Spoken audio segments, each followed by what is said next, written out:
हमें digestive system के function को समझने के लिए हमें हमारे खाने से मिलने वाले कुछ न्यूट्रिशंस यानी पोषक तत्वों को भी समझना होगा। हम जो खाना खाते हैं उस खाने को हमारा डाइजेस्टिव सिस्टम पचाकर उनसे बहुत सारे न्यूट्रिशंस को अलग कर लेता है, जैसे carbohydrate, protein, fat, starch, amino acid, fatty acid और ग्लूकोज। इनमें से लास्ट के सिर्फ इन 3 nutritions amino acid, fatty acid और ग्लूकोज को ही हमारे ब्लड में मौजूद रेड ब्लड सेल्स एब्जॉर्ब यानी अवशोषित करके बॉडी के हर सेल्स तक पहुंचाते हैं।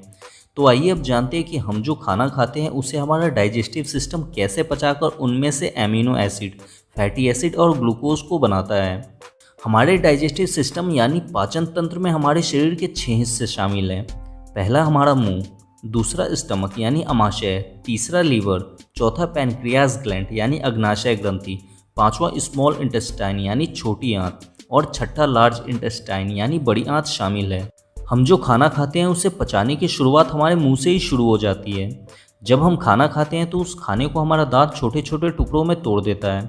अब हमारे मुंह के अंदर मौजूद स्लाइवेरी ग्लैंड यानी लार ग्रंथियाँ उस खाने में स्लाइवा यानी लार को छोड़ना शुरू कर देती है। मुंह के अंदर खाना को पचाने का काम यही स्लाइवा करता है। स्लाइवा में मेन 3 एंजाइम होते हैं जो खाना को पचाने का काम करते हैं, लाइसोजाइम, टाइलिन और म्यूकस।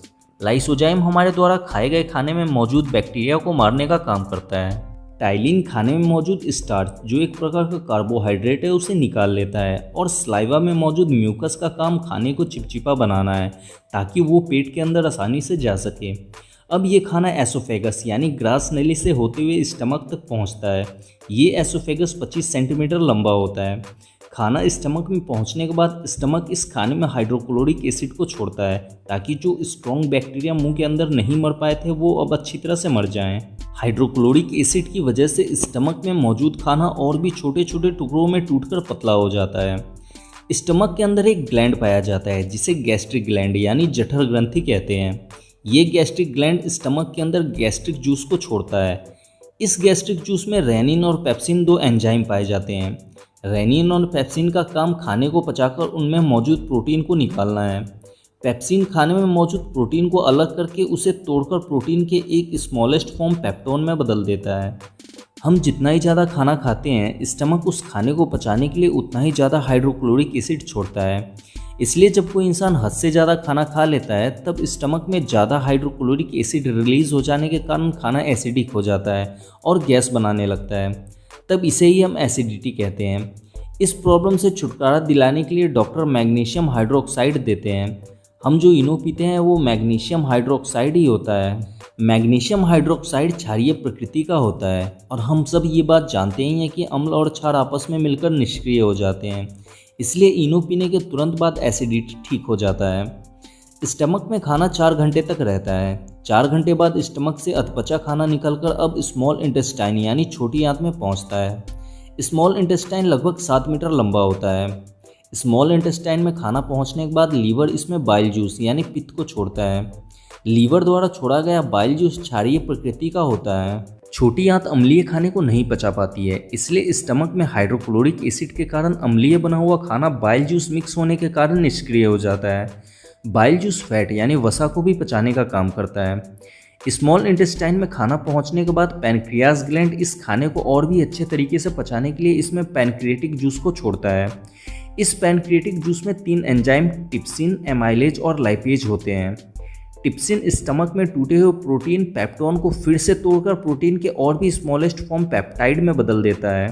एमाइलेज खाने को पचाकर खाने में मौजूद कार्बोहाइड्रेट को निकाल लेता है और लाइपेज खाने में मौजूद फैट को निकाल लेता है। इस तरह से स्मॉल इंटेस्टाइन में खाना पूरी तरह से पच जाता है। खाना पूरी तरह से पचने के बाद स्मॉल इंटेस्टाइन के नीचे वाले भाग में जमा हो जाता है। स्मॉल इंटेस्टाइन के इस भाग को इलियम कहते हैं। इलियम खाने से मिले हुए न्यूट्रिशंस को खून में घुलनशील बनाने के लिए कुछ एंजाइम को छोड़ता है, जिससे प्रोटीन से टूटा हुआ पेप्टाइड अब एमिनो एसिड में बदल जाता है। एमिनो एसिड प्रोटीन की सबसे छोटी यूनिट होती है। इलियम के एंजाइम के कारण कार्बोहाइड्रेट ग्लूकोज में बदल जाता है और फैट फैटी एसिड में बदल जाता है। अब एमिनो एसिड, फैटी एसिड और ग्लूकोज इन तीनों को रेड ब्लड सेल्स एब्जॉर्ब कर सकता है। इलियम में फिंगर शेप के कुछ स्ट्रक्चर पाए जाते हैं, इन्हें विलाई कहते हैं। इन विलाई के अंदर ब्लड वेसल्स यानी बहुत ही पतली पतली खून की नलिकाएं होती हैं, जब इलियम में एमिनो एसिड, ग्लूकोज और फैटी एसिड बन जाते हैं तब इन विलाई द्वारा इन्हें एब्जॉर्ब करके ब्लड में भेज दिया जाता है। अब ब्लड में मौजूद रेड ब्लड सेल्स इन न्यूट्रिशंस को बॉडी सेल्स तक पहुंचा देते हैं। खाने में मौजूद मिनरल्स यानी खनिज पदार्थों को स्मॉल इंटेस्टाइन को तोड़ने की जरूरत नहीं पड़ती, इन्हें विलाई द्वारा डायरेक्ट एब्जॉर्ब कर लिया जाता है। हमारे डाइजेस्टिव सिस्टम को प्रोटीन को पचाने में सबसे ज़्यादा मेहनत करना पड़ता है।